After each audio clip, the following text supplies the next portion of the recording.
नमस्कार दोस्तों, आप देख रहे हैं रेल टैग इन हिंदी। दोस्तों, जैसा कि आप सभी जानते हैं कि रेलवे एम्प्लॉयज़ जब कोई गलती करते हैं तो उसके एवज में उन्हें पनिशमेंट भी मिलते हैं और उन्हें चार्जशीट भी मिलती हैं।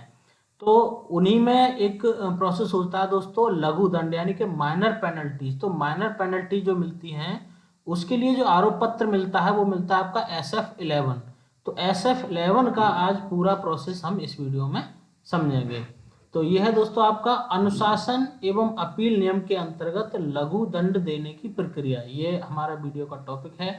तो लघु दंड देने की प्रक्रिया की कार्रवाई इस प्रकार है। देखिए कार्रवाई कैसे होती है। सबसे पहले आरोप पत्र जारी करना, जो आरोप पत्र है वो जारी होता है। और जो माइनर पेनल्टीज के लिए आरोप पत्र होता है वो आपका SF11 यानी कि स्टैंडर्ड फॉर्म 11 के नाम से जाना जाता है। संबंधित दस्तावेजों का आरोपित कर्मचारी द्वारा निरीक्षण, यानी पहले चार्जशीट मिलेगी, उसके बाद उससे संबंधित जो डॉक्यूमेंट हैं उनके लिए कर्मचारी जो है उनका निरीक्षण कर सकता है। क्योंकि कभी कभी ऐसा होता है कि कोई 1 साल पीछे का कोई मामला है, उस संबंध में उसे SF11 मिली है तो उसे पता ही नहीं होता कि मामला है क्या, वो इसलिए सारे डॉक्यूमेंट देख सकता है। तीसरा है दोस्तों प्रोसेस, आरोपित कर्मचारी द्वारा आरोप पत्र के आरोपों पर लिखित प्रत्यावेदन की प्रस्तुति। तीसरा पॉइंट यह है कि जो अब आरोप पत्र मिला है उसमें उसका लिखित में जवाब कर्मचारी को देना होता है। चौथा है अनुशासनिक प्राधिकारी द्वारा आरोपित कर्मचारी के लिखित प्रत्यावेदन पर विचार करके, यानी कि अब कर्मचारी ने जो अपना जवाब दिया है, जो अनुशासनिक प्राधिकारी है वो उस रिटन जो जवाब है उस पर विचार करेगा। और विचार करने के बाद देखिए क्या हुआ, या तो कर्मचारी को आरोप मुक्त कर देगा वो, या फिर अनुशासन एवं अपील नियम 6 के अंतर्गत, और 6 में भी क्लॉज 1 से 4 तक के दंड में से कोई दंड देगा। ठीक है।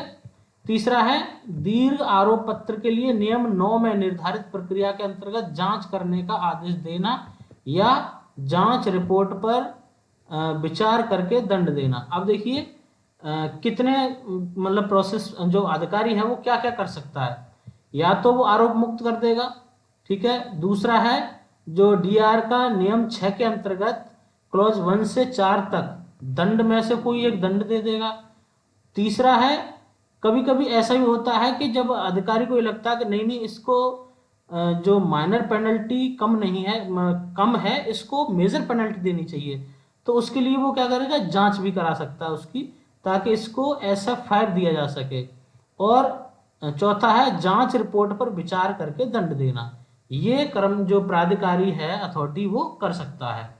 तो अब इन प्रोसेस को स्टेप बाय हम समझते हैं। तो देखिए सबसे पहले है आरोप पत्र जारी करना।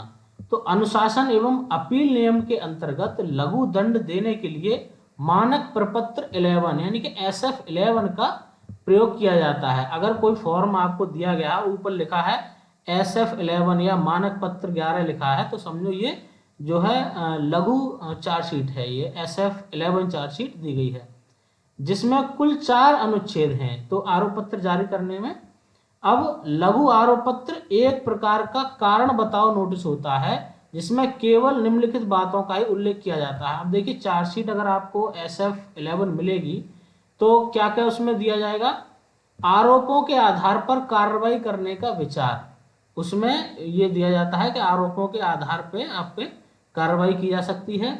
आरोपों की संक्षिप्त सूची, आपको ये भी बताया जाएगा कि आरोप जो आपके हैं कौन कौन से आरोप आप पे लगाए गए हैं। और विश्वसनीय प्रलेखों की सूची, कोई आवश्यक डॉक्यूमेंट है वो भी आपको उसमें दिया जा सकता है। अब देखिए दोस्तों इसमें गवाहों की सूची नहीं दी जाती है और न दंड देने के पूर्व किसी गवाह की गवाही होती है और न ही उनमें कोई जरह होती है। अब देखिए दोस्तों ये एक कारण है, इस कारण से ही SF11 को SF5 से भी तगड़ा माना जाता है। क्यों? क्योंकि उसमें कोई गवाही नहीं होती, कोई जरह नहीं होती, आप रिटर्न में जवाब दोगे, उसके ऊपर अधिकारी का आदेश आ जाता है कि इनको ये पनिशमेंट दिया जाता है। तो प्रोसेस बहुत जल्दी हो जाता है, लेकिन कर्मचारी को दंड देने के चांसेस 99% रहते हैं कि उसको पनिशमेंट मिलना ही मिलना है। आरोप मुक्त तो शायद ही कोई हो, 99% तो पनिशमेंट मिल ही जाता है।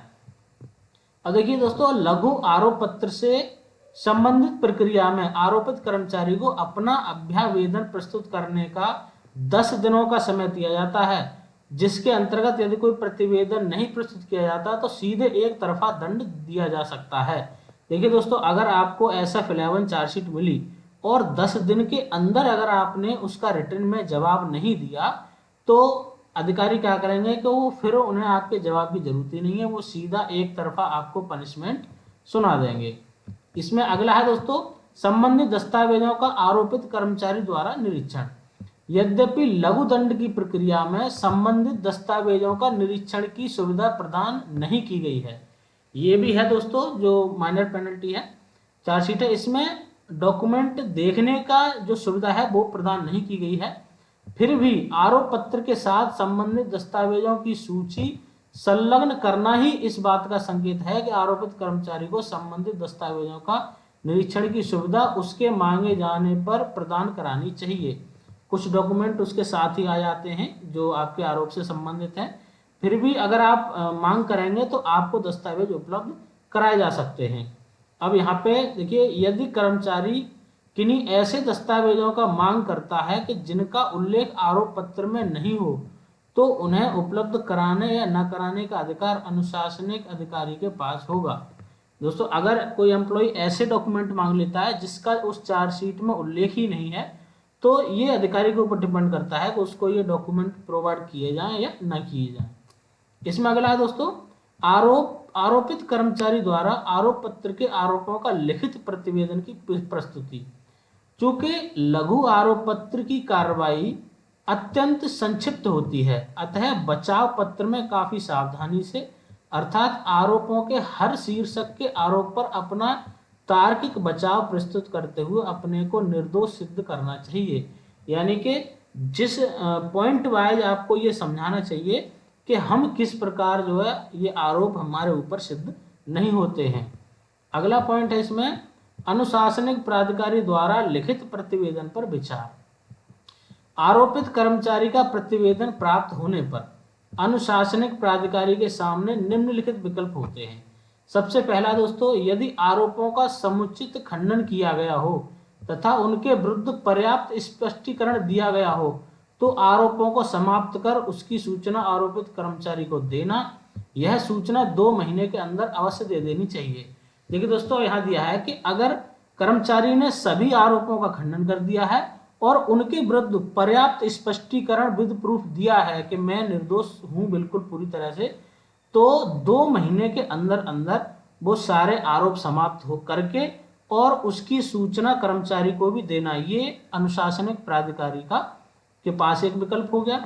दूसरा विकल्प है, यदि आरोपों में ऐसे तथ्य और प्रलेख उपलब्ध हों जिसका समुचित प्रतिवाद न किया गया हो तो आरोप पत्र के प्रत्येक आरोपों के संबंध में तर्कों का उल्लेख करते हुए दंडारोपण आदेश पारित किया जाएगा। ऐसी स्थिति में निष्कर्ष के कारणों का उल्लेख किया जाना आवश्यक है। अब दूसरा यह है कि किसी एम्प्लॉय ने आरोपों में जो तथ्य और प्रलेख उपलब्ध कराए हैं और जो उससे जो अधिकारी है वो संतुष्ट नहीं है, उसे पूरा स्पष्टीकरण नहीं मिला है, तो ऐसी कंडीशन में वो आप पे क्या करेगा, दंडारोपण करेगा, आपको माइनर पेनल्टीज दे देगा। तीसरा है कि यदि प्रतिवेदन में यह तथ्य परिलक्षित होता हो कि न्याय के हित में किन्हीं और मुद्दों पर और आगे जांच करानी आवश्यक है तो इस आशय का आदेश देना। अब जैसे दोस्तों, अगर प्राधिकारी को ये लगता है कि ये जो प्रतिवेदन है इसमें जो तथ्य हैं तो इसमें क्या है कि न्याय के हित में इनमें अगर जांच होनी आवश्यक है तो वो जांच के आदेश भी दे सकता है। ये 3 विकल्प जो है प्राधिकारी के पास होते हैं, अनुशासनिक प्राधिकारी के पास। अब देखिए दोस्तों, लघु दंड देने की कार्रवाई के क्रम में जांच कराने की आवश्यकता। अब जांच कराने की आवश्यकता कब होती है, जांच करानी कब वैकल्पिक है। देखिए नियम 11 के अनुसार, ये नियम 11 है दोस्तों, DAR रूल है 1968, उनका नियम 11 के अनुसार यदि आरोपित कर्मचारी के प्रतिवेदन पर विचार करने से यह निष्कर्ष निकलता है कि न्याय के हित में जांच करानी आवश्यक है तो अनुशासनिक प्राधिकारी ऐसा आदेश दे सकते हैं ऐसी स्थिति तभी आ सकती है जब अनुशासनिक प्राधिकारी को इस बात के पर्याप्त प्रमाण मिल जाएं कि तथ्यों की सही जानकारी के लिए जांच की जानी आवश्यक है। जब प्राधिकारी को ये लगने लगे कि जो है तथ्यों की सही जानकारी के लिए जांच करानी आवश्यक है, तब वो जांच करा सकता है। SF11 की, यदि आरोपित कर्मचारी द्वारा जांच कराए जाने की मांग की जाती है तो जांच कराना या न कराना नियमों के अंतर्गत अनुशासनिक प्राधिकारी के स्वविवेक पर आधारित होता है। दूसरा जांच कराने का रीजन ये है कि अगर कर्मचारी ही मांग करे कि जांच कराई जानी चाहिए तो ये प्राधिकारी के ऊपर ही डिपेंड करता है कि वो जांच कराए या ना कराए, वो जैसा चाहे वैसा होगा। अब दोस्तों जांच करानी नियम 11(2) के अनुसार अनिवार्य। इसमें दिया है कि नियम 11 के 2 में उन परिस्थितियों का उल्लेख किया गया है जिनके होने पर लघु आरोप पत्र के आधार पर नियम 9 के अंतर्गत दीर्घ दंडारोपण की प्रक्रिया अपनाई जानी अनिवार्य है। वे परिस्थितियां निम्नलिखित हैं। अब देखिए जांच कराने का दूसरा, जो पहला तो हमने बताया वो वैकल्पिक था। अभी देखिए अनिवार्य कंडीशन कब बन जाती है, जब प्राधिकारी ये देखता है कि वार्षिक वेतन वृद्धि पर किसी भी अवधि के लिए स्थायी रोक लगाई जानी है। अगर परमानेंटली जो इंक्रीमेंट है वो बंद करना है तो इसमें क्या होगा कि प्राधिकारी जांच के आदेश दे सकते हैं। दूसरा है जब वार्षिक वेतन पर 3 वर्ष से अधिक अवधि के लिए स्थायी रोक लगानी होगी। जब किसी का इंक्रीमेंट टेम्परेरी बेस पे 3 वर्ष से ज्यादा समय के लिए रोकना हो तब भी इसकी जांच करानी अनिवार्य है। और तीसरा है जब किसी भी अवधि के लिए स्थायी या अस्थायी वार्षिक वेतन वृद्धि पर रोक से सेवानिवृत्ति लाभ प्रभावित हो रहा हो तो इस कंडीशन में भी दोस्तों जांच करानी अनिवार्य है। ये जांच कराने के अनिवार्य कंडीशन है कि जब ये नौबत आ रही है तो जांच करानी अनिवार्य है। इसके अलावा देखिए लघु दंड के संबंध में आदेशों की सूचना, ये नियम 12 के अंतर्गत आदेश किए जाते हैं। तो अनुशासनिक प्राधिकारी द्वारा दिए गए आदेश जिसमें आरोप की प्रत्येक मद पर उसके निष्कर्ष भी होंगे, रेल सेवक को संसूचित किए जाएंगे। उसे आयोग द्वारा दी गई सलाह यदि कोई हो कि एक प्रति तथा जहां अनुशासनिक प्राधिकारी ने आयोग की सलाह को स्वीकार नहीं किया है वहां ऐसी स्वीकृति के कारणों का संक्षिप्त विवरण भी दिया जाएगा। तो जब SF11 का जो पनिशमेंट के आदेश आएंगे तो उसमें पूरा विवरण दोस्तों प्राधिकारी द्वारा आपको दिया जाएगा और उसमें ये भी दिया जाएगा कि आपने जो लिखित जवाब दिया था उस जवाब को क्यों नहीं माना गया है, ये ऐसा स्पष्टीकरण भी दिया जाएगा। ये सूचना कर्मचारी को दी जाएगी। तो ये दोस्तों पूरा प्रोसेस था रेलवे के जो DR रूल्स के तहत माइनर पेनल्टीज का, यानी कि जो SF11 चार्जशीट होती है उसका पूरा प्रोसेस इस वीडियो में हमने आपको बताया। दी गई जानकारी दोस्तों आपको कैसी लगी कमेंट करके जरूर बताएं और चैनल पे पहली बार आए हैं तो चैनल को सब्सक्राइब जरूर करें। थैंक यू दोस्तों।